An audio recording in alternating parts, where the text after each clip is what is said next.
Good morning. This is Dr. Daria Brzezinski with Children Come First on WAAT 750 AM on your radio dial. We are here every Tuesday from 10 to 11 a.m. talking about education, children, family issues, mostly things that are surrounded with our children and making children first and foremost in our lives. This morning we have Steve Compton with us. Steve has his degree in Marine Studies and Environmental Sciences from University of Virginia, University of Delaware. He's done extensive research and laboratory experience on oceanic research, environment, radiation, and chemical safety. He's been on the board of the Audubon Society. He's been at Taft, St. John's in Newfoundland, and Johns Hopkins. He was founder of Warm Hands, Warm Hearts, a children's effort for the homeless. He has been on the faculty of Ursinus, Kent School, University of Delaware. Good morning, Steve, and how are you? I'm fine. How are you today, Daria? Great. Absolutely great. We would like to talk a little bit about, since your background and information is in environmental sciences and marine studies, on environments for children and the school learning environment. Can you give us, now we know what the school learning environments are in traditional schools. Can you compare and contrast a little bit about, now you are a teacher, science teacher at Apatina School. Can you give us a little bit of background information on comparing and contrasting a traditional school to what you're doing today? Sure. After that introduction, I felt like I should be talking a little bit more about marine biology than kids, but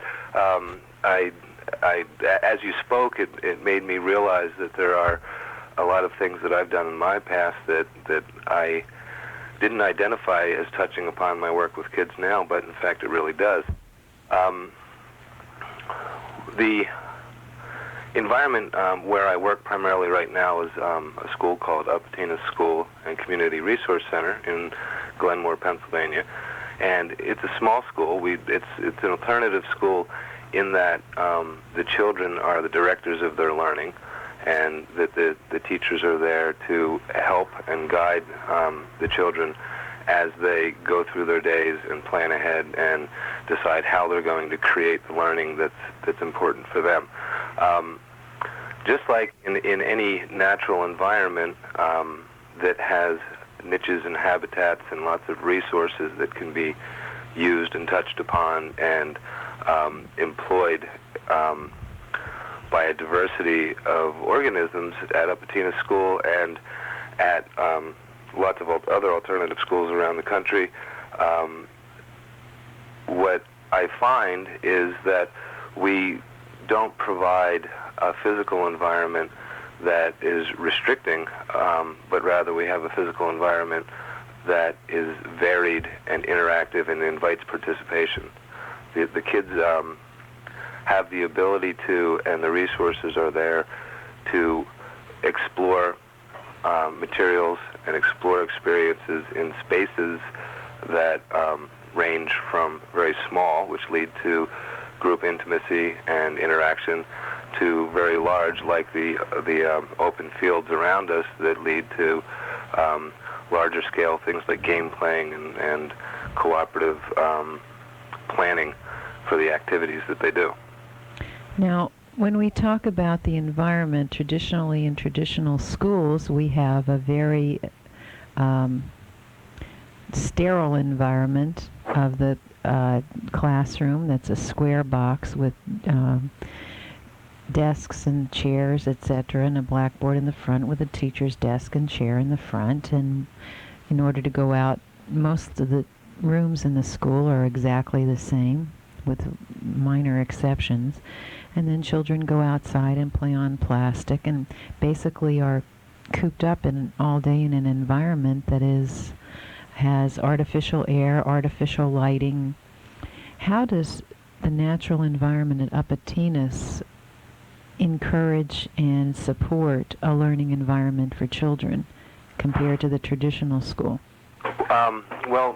First and foremost, I guess I think that it's important for us to keep in mind that regardless of what children are learning, regardless of where they have their attention in the moment, that if they're not energized and they're not curious and they're not truly involved with what they're doing, that any meaning that they create from the experience, whether it's about the work that they're actually doing, whether it's academic or otherwise, or what they learn in sort of the subtext of human relationships, will not be very meaningful to them. At Upatinas, we have, I'm going to try to paint a picture for you. We have a big old stone building that's been around for 250 years, in which the lower school does most of its business on a day-to-day basis. The kids and the teachers and the parents that come to visit, we have a very open school so that parents can come and spend the day or come and visit whenever they would like. You enter through a stone hallway that's got big, old, massive stones, and as the kids walk over that, there's a certain connection to the ground in it, and there's, even though they aren't aware of this, there's a sense of, at least in a conscious way, there's a sense of the connectedness to the earth and the connectedness to people who have done such work. It's the stone hallway has very varied surfaces. It's got old carpentry and old stones, and then they walk up on a massive slab up into the next couple rooms, and as you look right, there's a little room that would comfortably hold 8 to 10 kids. Sometimes when we really get excited about something we're doing, we can cram maybe a dozen or 15 in there. And that room has a big old fireplace with a mosaic of a woman on it who is sort of draped around the fireplace. And in there are bookshelves, and the bookshelves are tucked into the corners. They cut the squareness out of the room. And there's a blackboard and a map, and occasionally there's a table in there. We have a table that sort of moves in and out, and there are some chairs that move in and out, but they're not a static part of the classroom. It's a room that transforms itself as the need arises. So sometimes there will be 6 or 7 kids around the table, and the table's always circular, with a teacher or with a mom even sometimes. And they'll be doing some work. They might be doing some math, or they might be doing some writing, or they might be doing some drawing. And sometimes that isn't in there at all, and the table gets moved out, and people are sitting around in cushions, or they're laying out on the carpet, playing games or working on a play. So the sense of any of the rooms at Upatinas being static doesn't exist, because we move the function of what we do as groups of people in and out of various rooms depending on what is the most appropriate thing in that moment. If we need privacy, we'll move to a room that offers privacy. If we need more room, we'll move outside and use the out of doors as the classroom. The children, around the corner from the mosaic room, which is what we call it, there's another lower school room which just has an open floor plan with very low tables. All the tables are at children's levels, so that whenever we have conferences in there with parents, we're all sitting on tables we're sitting on chairs that are, half the size of adult chairs, and our knees are up around our ears while we're talking. And there's a couple long tables, and there's a couple round tables, and they're all child-size. And over in the corner, there are 2 loft spaces, and up in one of the loft spaces is a really nice bookshelf. And the loft spaces offer all kinds of opportunities for the kids. They can go up there if they need some private space and they want to read, or they want to reflect, or sometimes even if they would like to pout if they've had a bad moment. And the 2 loft spaces are at a distance where someone who's agile can move from one to the other, so that offers the opportunity for imaginative play if they're in the as if they're in the canopy of the rainforest. Lots of cushions up there. It tends to be a place where people retreat for a little bit of quiet time. underneath those lots, we also have a lot of resources that support imaginative play. There's a kitchen set and lots of dress-up clothes and just a little nook over in the corner where people can go and enter into their own world with 2 or 3 other people and create some form of fantasy play. Those are the 2 main rooms that the lower school kids use, and the important thing about what the lower school kids do is that they spend their day in dynamic motion between these rooms, and they go outside and they explore all over the place, but in dynamic motion, and they do their learning by their play, so that we don't divide learning up into these discrete disciplines that have no connection to each other. Every day, the miracle occurs if you stop in one of those rooms and watch for a little while, where a child will go from being a pony, she's a pony, and she is a pony for 20 minutes with her friends, and then she gets up and moves into the next room and sits down and does 2nd grade math or 1st grade math. And to that child, she hasn't just stopped playing and gone into math. She's just doing another kind of interaction in her life where she's learning. And us adults say, oh, well, that's an academic discipline, and that's what she's doing. But the transition from play to learning, and those lines get blurred, so that the type of learning that goes on is done holistically, in that it comes as part of an integrated package. As you go away from those 2 rooms into another part of the building, which is just around the corner, there's a thing that we call the big room. And the big room is a multi-purpose room. It was the original great room of this house. It's 2 stories tall, has a big ceiling.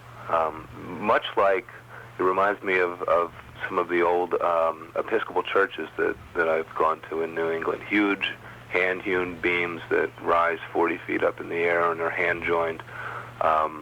Just a soaring space, and brings everyone's eyes upward, and I always find as I walk in there, it brings your spirits upward as you walk into the room. It's lined with books, and it's off the kitchen, and it's also off the mosaic room. It's a place where we have high school community meetings. It's a place where we have all school community meetings where we get together to talk about issues that need to be resolved or policies that need to be made. It's a place where I last year taught a course in chemistry and a course in world cultures. It's a place where 5-year-olds will practice the play that they're going to do, and a place where yoga gets taught, and a place where ballet gets taught, and a place where, when all of those things aren't happening, lots and lots of different people of different ages are sitting around either doing their homework or talking or quietly being involved in whatever it is that they need to get done in their lives at that moment. There's also 2 really good pianos in that room, and one of the things that happens at Upatinas is that because we give children the opportunity to explore and to learn according to their passions, we allow them the time. People are always playing the pianos, and right now we happen to have a couple concert-level piano players who have discovered each other, and they play together and they teach each other. And every once in a while, I'll walk in there, and there'll be a 7 or 8-year-old child who's never played the piano before, sitting next to one of these older children, just getting a few lessons on how to be comfortable with the keyboard. So the big room is a place that is I guess it's another one of those places where the function changes according to the needs of the moment and the curiosity of the people and what they want to get done in a given space at a given time. Well, let me interrupt for a second here. We need to tell people what they are listening to. This is Children Come First, WAAT 750 AM on your radio dial. This is Dr. Daria Brzezinski, and we are talking here with Steve Compton, who is the science teacher at Upatina School, and we're talking about environments for children and how the kinds of environments we need to set up. I was thinking, as you were talking, the whole environment sounds like a very homey environment. In fact, I've seen it. It's much like a big old house, and it's very roomy and homey for children. But our traditional schools aren't necessarily, the sterileness of them are necessarily inviting and homey, feel homey. Can you give us some suggestions on how we can transform existing school buildings to be closer to what you're describing here at a reasonable cost? How can we do that? And I think that's a really big challenge for traditional schools, and a critical one. And the reason it's critical is because what we are finding at Upatinas is that the environment in which the kids learn, in the place where they exist and they do their work, and I think that this would hold even if it's in a kind of work that's more structured and dictated, teaches them a lot. If a place is square and uniform and consistent in its material structure throughout, there isn't anything to suggest the larger relationships like diversity and interconnectedness. A book that people may find valuable for any teacher in a traditional setting who wants to go into his or her classroom and find ways to change the environment in a way that would add a level of complexity to it, is a book called A Pattern Language. A pattern language? Called A Pattern Language, right? And it's by Alexander, Ishikawa, Silverstein, Jacobson, Fixdale, King, and Angel. These are all different people. These are all different people. Alexander, what was the second one? Ishikawa. Silverstein. Jacobson. Fixdale, King.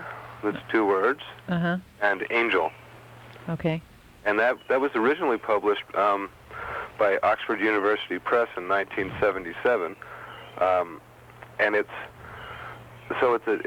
a book, but that's dated, but really only by chronology, not by what it can tell us, I think, about interior structures. And in fact, they even go into external structures. Now, I want to warn everybody that if they get onto the internet and they type in a pattern language, what they're going to find is either how-tos or philosophy of constructing software programming languages. So it's very difficult to find this on the internet, curiously enough. What is this, a pattern language? I mean, what is this about? Well, the book of Pattern Language is a book that explores in an extensive way, a way that I've never encountered before, the structure of places, of buildings, of walkways, of the out-of-doors, of roof lines, of wall design throughout the world. And it explores the rich number of ways that people through many cultures throughout the world make their buildings, and how those buildings are connected to the function of the cultures and of the activities that are going on. These people actually published 3 books. The first one was called The Timeless Way of Building. The second one is The Pattern Language. And the third one is The Oregon Experiment. And they were working at the Center for Environmental Structure in Berkeley, California, back in the late 70s. Now, I know that Christopher Alexander... The Timeless Way, I do think I read... Isn't that a philosophical book? Well, The Timeless Way of Building, yes. It's very, very deep philosophical book, if I recall. That's right. And these folks got together and they developed the sort of the philosophical underpinnings. And then when they got done this book, they realized that they had better put it into practical application, and the pattern language came from that. The book is divided into one-page or two-page sections that talk about the design of physical environments that human beings have created, and what those patterns do, and what those designs do, and how they work and how they don't work, depending on what's supposed to get done. So, for instance, let's try and stick with your examples to children, if you could, and children's environments. Okay. Well, they the reason this book would be of value, I think, to anyone who wants to work in changing I think the word you used was sterility of a traditional classroom, is that there are examples from around the world of what can happen inside a building or what can happen outside of a building that will take people's sense of where they are and what they're doing and change them subtly. Simple ones would be to take the bookshelves that line the walls and mimic the uniformity of the walls and get rid of them, and to build them into corners, so make little corner cupboards that would hold the books. And that tends to round the building, the room off, and in rounding the room off tends to get rid of the impetus to be drawn into a corner. Interesting. And if you could, if in building that corner bookshelf, you could even put some crown molding and a little bit of detail into the carpentry involved, then it would indicate to a child a sense of ornamentation that celebrates the existence of that bookshelf itself. That this is a thing that is not just utilitarian, but a thing that has a purpose and has a design and has a beauty all its own. Well, one thing that simply amazes me is that our architecture seems to be a reflection of our way of thinking.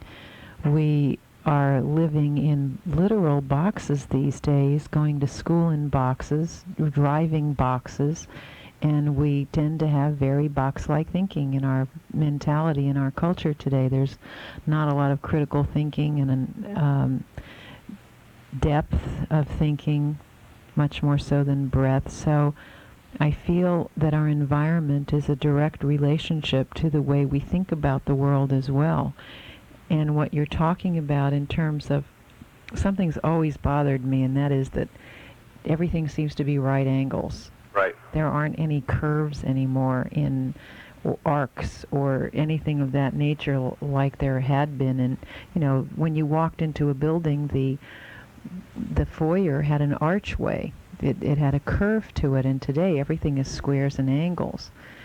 How does the architecture of the school, how can we possibly move that architecture? Let's take furniture, for example. Do we need desks and chairs? Do we need desks and chairs? Yes. Sometimes I think we do. Okay. There are lots of times where children want to be able to sit down and have a good surface to lean on to do some work. I think we have to be careful how we choose our desks and chairs, because, well, no, I take that back. I would say get rid of the desks. Tables and chairs is the way I would go. Desks tend to, in my experience, they tend to isolate individuals, and they do tend to, this isn't a word, I'm sure, but cubicleize them. It is almost the early version of what is manifest in a big office later on when people have their dividers up between their computer stations. And I believe the fundamental premise of those desks is that it gives people a place to be focused themselves. But I don't think it really happens because there are all those other people around as well.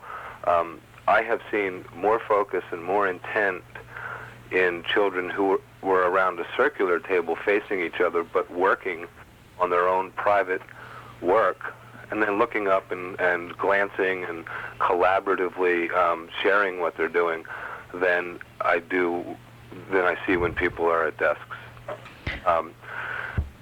Every once in a while at school, at Upatinas, some of the younger children will, in their imaginative play, decide that they're going to set up a school. And they put desks up and they sit there and they put a teacher up front and the teacher talks to them. And the game never lasts very long, but I always try to get in there at that point and talk to some of the smaller people and ask them what it felt like. And invariably, what they say is that it was boring to them. Interesting. and they actually practice at what it must feel like, I guess, because they don't get it at school. But I do think that surfaces that children use are something that can be easily overlooked. When you're buying tables on a broad scale, if you have to buy all the tables for an entire school district, the prevailing reasons why those things get bought have very little to do, I think, with what is the most conducive surface for children and their work, and has more to do with things like durability and value for the dollar and contracts and bidding and the like. Tables need to be expansive, if they can be, and they need to be solid. They need to have a feel to them, a heft, where it can be a place where especially a younger kid can really, lean their body into it and put their work into what they're doing and not be concerned with the structure of the table or the solidity of the table itself. You are listening to Children Come First, WAAT 750 AM. We're here every Tuesday from 10 to 11. And we are speaking with Steve Compton, who can be reached at 610-458-5138. That's Steve Compton at 610-458-5138. This is Dr. Daria Brzezinski, and you can reach us at 570-639-2931. That's 570-639-2931. Steve, before we go to break, do you have an email address you'd like to give? Sure. There are actually two. One is Compton EDU, no dot in there, at AOL.com. Dr. Daria and the other one is Legacy from My Children is Kiwi Pig, KIWIPIG,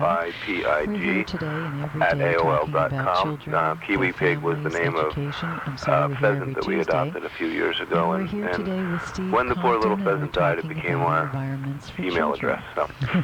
All right. We will be back for our next half hour with Steve Compton and talking about environments for children in schools, at home, and we will be back very shortly. We'll take a little break and listen to our sponsors. Please return. Thank you. Sure. By the way, before you start, I'll never forget the day I was at Upatinas. I can't remember how many years ago it was, and I walked out to your backyard, and this may be pre your being there, but there were huge chairs made out of branches. I mean, they were big enough for giants, and a table. They were all made out of branches and twigs. Apparently it was a project by the children. They were making furniture, outside furniture, and it ended up being twice to 3 times the size of normal. It was so exciting. I just thought it was the most incredible thing I'd ever seen. But let's go on with outside environments. Well, that was before my time there, Daria, but it has a real resonance with me in that one of the things that happens at Upatinas, and I think can happen at any school to a degree, where the adults encourage the free play of the imagination with learning and with academics is that a project that is begun, particularly if it's a project that is derived from the interest and curiosity of the kids, really goes and explores all of the permutations, all of the possibilities. So the furniture may have originally been, we need some outdoor furniture for Uptina's school, and then it evolved perhaps into, the realm of fantasy where, let's see how big we can make these things and what kind of challenges that presents to us as builders and designers. We are really doing a similar kind of thing right now in designing a playground for the school. You mentioned at the beginning of this little bit of the conversation that the architecture class was involved in a project that we should talk about, and I do want to tell you that in typical fashion for us, we didn't actually have an architecture class. We had a whole bunch of people between the ages of 5 and 10 years old who have been lobbying for several years for a playground. Now, we have 7 acres of property, and we've got woods and fields and a stream and lots of grass where people can run and play, so it certainly isn't an environment that's bereft of opportunity for curious people who want to explore, but they really wanted to have a playground. And that happened, that kept getting brought to the adults in morning meetings, in just us wandering by and seeing groups of 5 or 6 people drawing designs for playgrounds, and they just took this on themselves as something that they would do, and the lobbying effort would wax and wane according to the time of the year and what else they were doing. But this year, at the very beginning of the year, it seemed to reach a critical mass, and they pretty much marched into all the teachers they could find and say, we want to start working on getting a playground. So at the same time, I had 2 or 3 students in the high school I was working with who are at a stage in their learning where they're extremely interested in the interaction of structure and function. They like physical science. They're beginning to really love things like geometry. And they came to me and said, can we explore architecture? Now, the reason why I say they said, can we explore architecture, is they knew very well that I couldn't teach architecture because I'm trained as a marine biologist and chemist, and my experience is in teaching children in the sciences, but that I also am willing to dabble in anything that young people are interested in learning in, and that I can learn alongside, and that if I'm an interested learner, we can all learn it together. So they wanted to do some architecture, and we started out with a study of Frank Lloyd Wright. And after about the first month and a half, they came to me and said, Steve, I don't really want to know about Frank Lloyd Wright. We want to do some design work. They wanted to actually get in there and start to do the thinking and the drawing themselves. And I gave them I sort of regressed into my teacher mode a little bit and gave them the stern lecture about not reinventing the wheel and that we learned from our predecessors, and they really didn't want to have any of that, so we started doing design work. Well, there was this confluence of events of people wanting to do design work with other people wanting to put together a playground, and it became the theme for the architecture class this year that we would begin to work with the smaller children and put together a design for the playground. So that became the focus for the year. It began, once that started, it began with high school students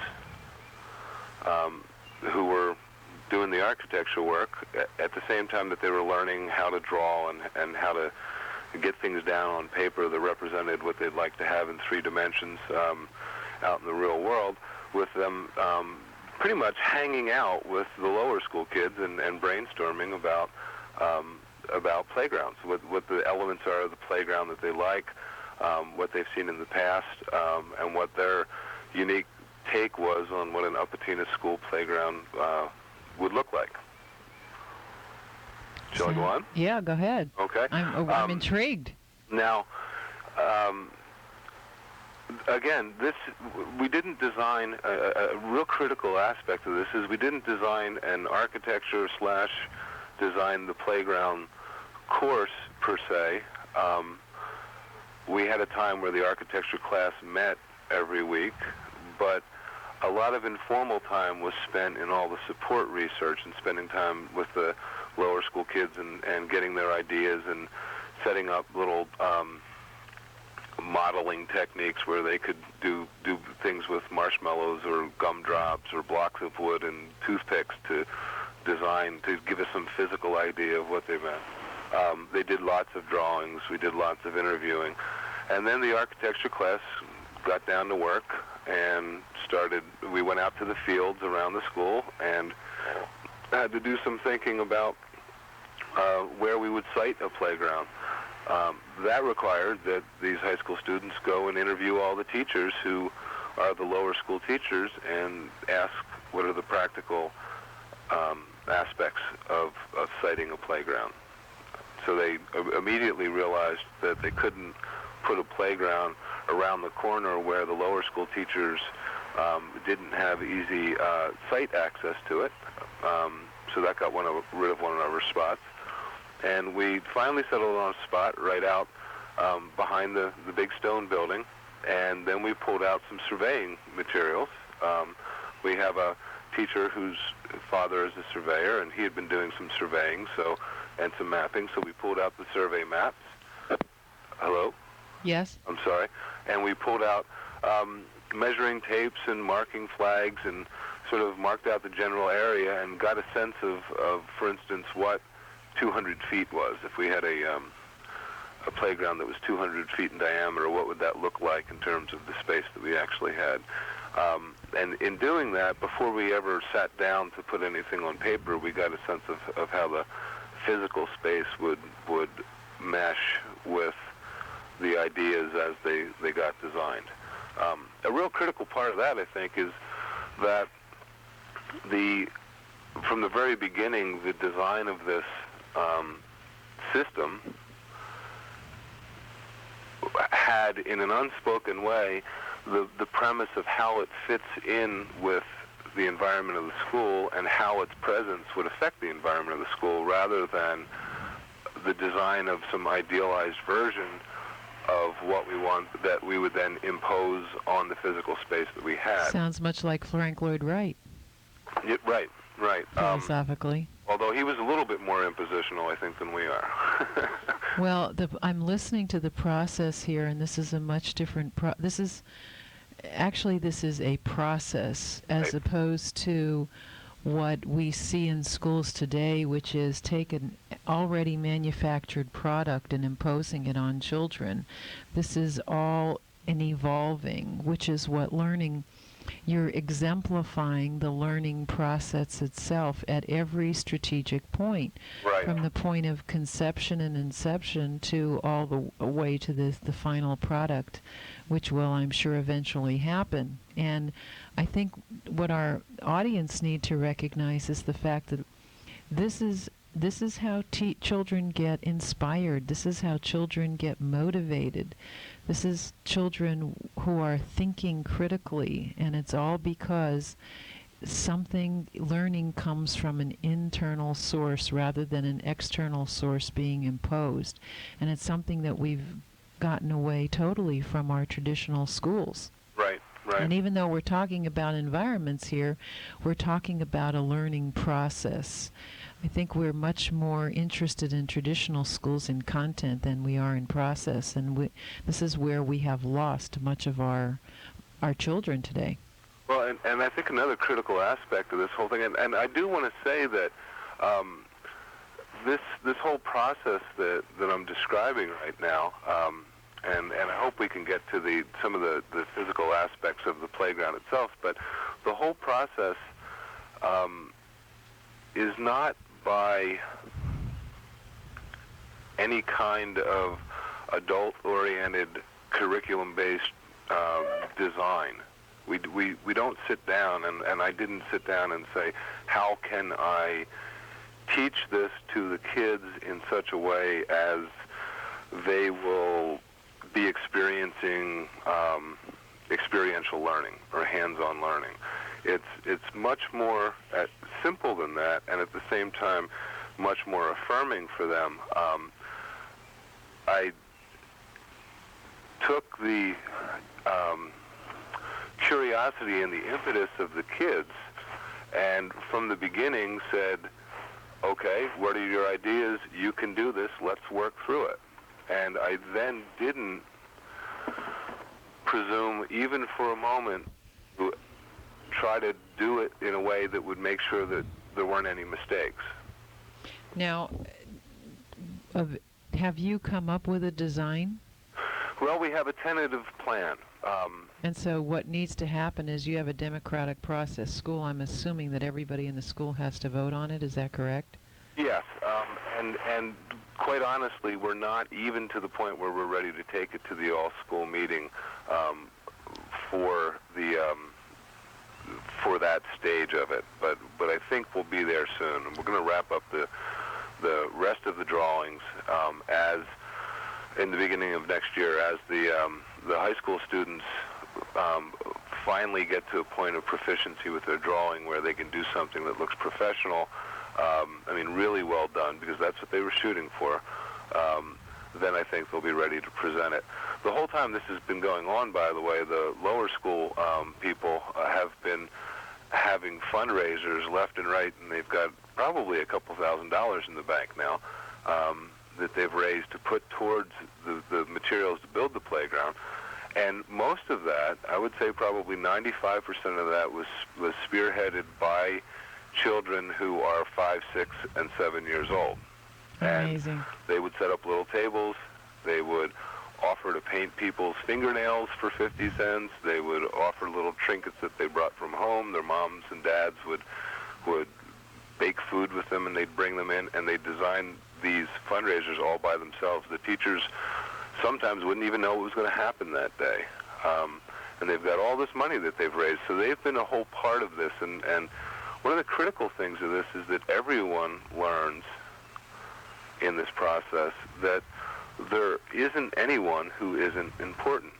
The smallest people at the school, the youngest people at the school, and the really sophisticated high school kids and the teacher all are partners in the process of what's going on, rather than there being any hierarchy. And the affirmation that comes from that, the sense of being connected, I think, is something that can only happen in a learning environment where people aren't segregated by age, and where people aren't segregated by ability levels, and where people are in interaction with each other for a common purpose and in deep care and respect for what each person brings to the process. I'd like to remind our audience you are listening to Children Come First with Dr. Daria Brzezinski, WAAT 750 AM on your radio dial. We're here every Tuesday from 10 to 11 a.m. We're here today with Steve Compton. He is the science teacher at Upatina School, and we're talking about learning environments with children. And we've been talking about the ecology, the internal ecology, as well as the process of developing an ecology for children. And will this be a natural environmental structure that you're developing here, this playground, or well, have they any ideas on how they're going to do it, or is this going to be plastic? No, it'll in typical fashion for us. It will be built from natural materials, and we will natural materials. Wood. There won't be any plastic probably, but it will be wood, and it won't be prefabricated. We're going to have to build it as we go. The most important thing to the lower school, it seemed at the very beginning, was they wanted to have a castle, and that was the biggest thing of all. If they couldn't have a swimming pool, they wanted to have a castle. So if I can try to describe for a moment the overall picture that's developed of what this play structure, how this play structure looks, it might give a sense of where the thinking has gone with these people, and I think we might find some of the sort of underlying ways in which people work as we talk about the structure. The castle, if you can imagine a giant circle being inscribed out on a quarter acre of land, and in the middle of that would sit the castle. Now the castle will only be about 12 feet long and 8 feet deep, but in the minds of the little people, as we talk to them, it's an enormous castle. You know, it's very interesting that they still have their imagination so much into this that it's going to be this edifice that they think it will be. And the castle is going to be 3 stories high. It will have a moat surrounding it, bridge that goes out from the castle to the moat, across the moat, and into a little guardhouse. We're going to run a piece of PVC pipe that'll be hidden within the walls of the castle, but from the moat up to the 3rd floor. And up on the 3rd floor of the castle, there's going to be a hand pump where the kids can pump water up into a bucket, and then do whatever you do with a bucket of water when you've got it 20 feet up off the ground. And my guess is that they'll dump it on each other. A really important aspect of what goes on outside at Upatina's school is water play. As I said, we have a stream, and I teach a watershed studies course, so we do academics around it, but the kids love to play with water. And because of the opportunities to explore that they have, we try to encourage them all to have extra changes of clothes in case they get wet. So the first aspect of this, the castle design, it's a standard castle. You know, it'll have turrets, and the hand pump will actually be inside one of the turrets up top. And it'll have 3 floors, and in talking with the lower school students, the high school students discovered that it was critically important to them that the dimension, the physical space inside, not be one that invited adults into it. That because it was an imaginary play space, that it not be designed according to adult dimensions, but it be designed according to child dimensions. But some high school students are as big as adults. Yes, well, and that's the point. To these lower school kids, the high school kids are adults. And even though they love working with them, they wanted to have a space that, in order for big people to play, they would experience discomfort? The physical constraint of having to get into the little people's space. So the ceilings will only be 6 feet tall inside the building. And the lower school kids will be able to play in there freely, and if I want to go in and play, I'm going to have to bend over and remember that I'm a big person. Now, outside of the castle and coming out from the moat, but attached to the castle, they'll be radiating. We haven't decided on the final number. I think it's going to be 9 radial elements. The high school kids came up with the idea of what they call elements, and these will be structural items that move away from the castle physically. So it could be as simple as a big 4x12 beam attached to the castle that'll run out 10 feet, and there'll be a way of getting across that radial element. It could be a hand over hand, or a ladder, or a tire chain, or something like that. And at the end of each radial element, there's going to be another part of the play structure. And one of those places will have swings, and another place will have a slide. And a lot of the standard things that children love to do on playgrounds. And just outside of those elements, and this is where the architecture kids really flourished, I think, and got very, very excited, is going to be, there are going to be little houses, and there'll be playhouses, and they'll probably be, on the average, about 8 by 8 or 6 by 8, so they'll be tiny little places.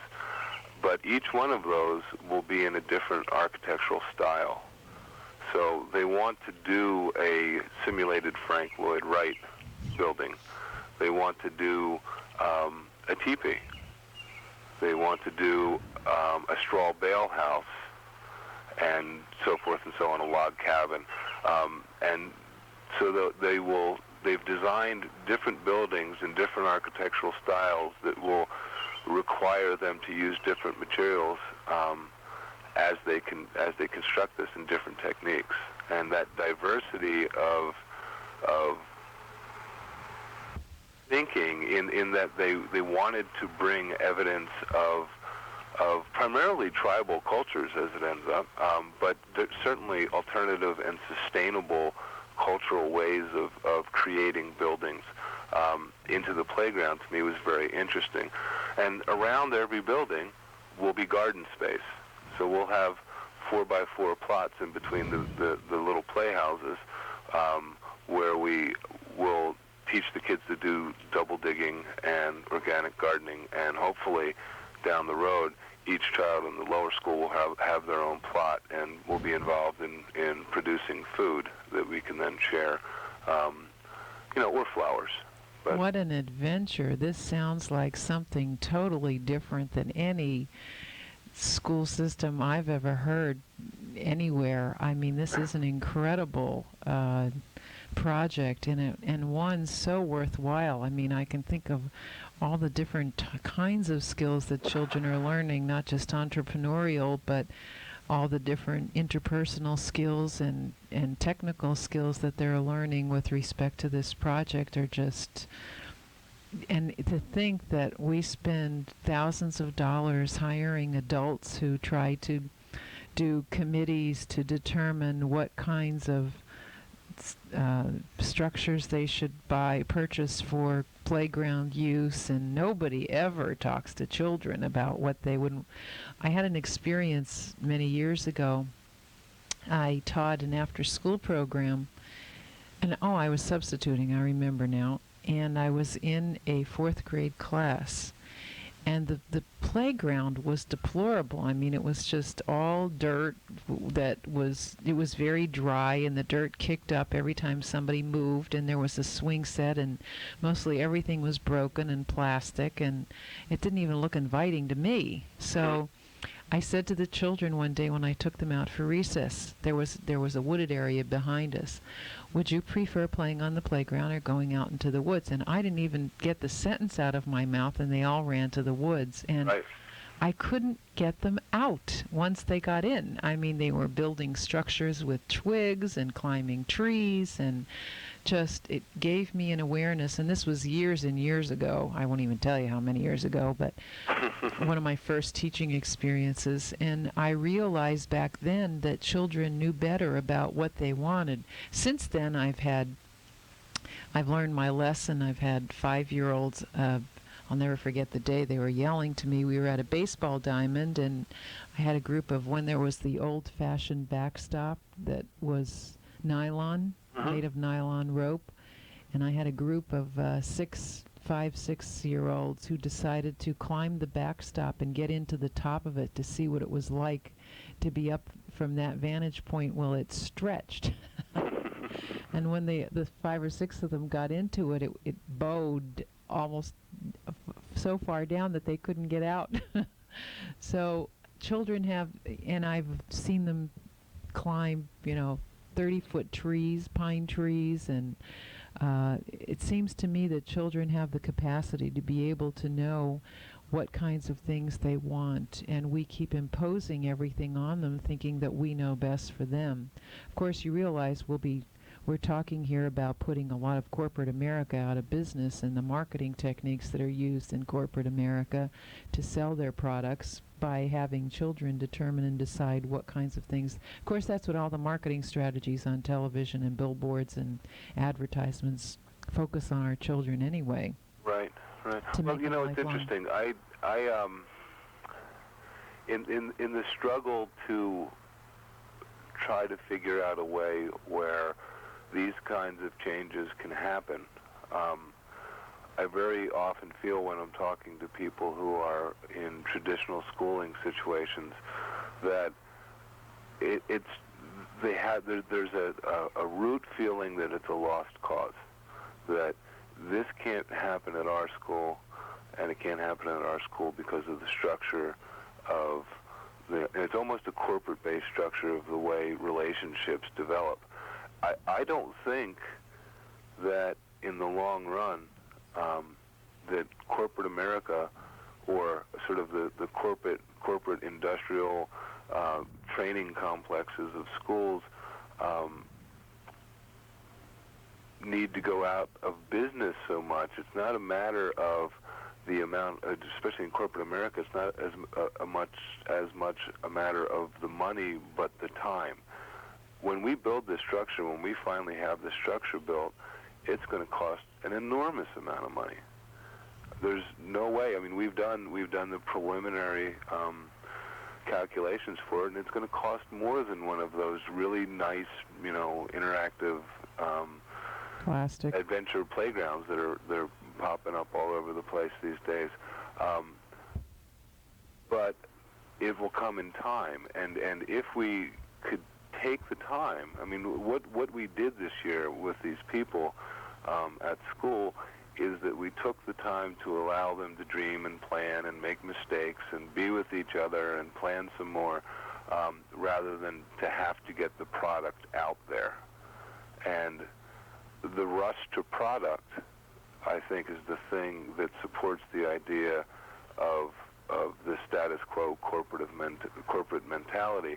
If we were simply willing to take the time to spend with the kids and allow them to, as you said, allow them to guide the activity and paid attention with a sense of not needing to micromanage the situation as it unfolds, what we would find is an emergent wisdom in children that all we have to do as teachers then, or as parents, is support that wisdom and direct it into practical reality at times. Well, thank you, Steve. We're still going to buy all those materials or get them donated, or the amount of income production and trickle down and everything else that happens in purchasing power will still happen. But in the process, because we took some time, kids will have become creators of their own meaning, and at the same time